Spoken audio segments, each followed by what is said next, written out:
Now that the Apple Watch has finally established itself in the market of smartwatches, and many of the smartwatches that came out previously are now being updated, devices like the Pebble need to remain up to date with what we are looking for in a smartwatch. So how does the company that launched a hit smartwatch on Kickstarter follow up? The Pebble Time, of course. The new Pebble Time comes in at $200, which still makes it one of the less expensive smartwatches on the market today. Pebble essentially recreated the watch from the inside out with this update. The Pebble Time now has a new design with a larger bezel, a new color display that isn't extraordinary but makes the watch feel more up to date with the current market. There is a new OS with new animations and is based around your calendar so you can view each of your events in a timeline.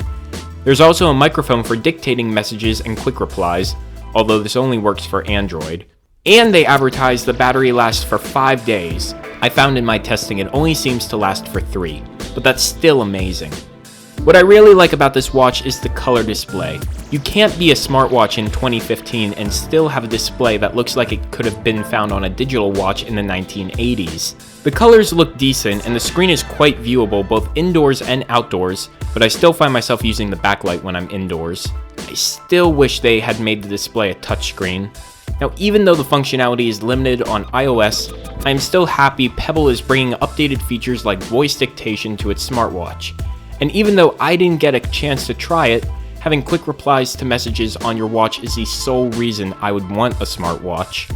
Now, it isn't all glorious with this updated smartwatch. The software on the Pebble Time is a calendar-based OS, which is cool if you take advantage of it, but for everything else, it just makes it really awkward. It can also be pretty sluggish at times. Older apps still work, and they've updated the App Store to look great, but you can definitely tell which of the apps have not been updated for the new Pebble OS. They're usually the ones that don't have a whole lot of color to them.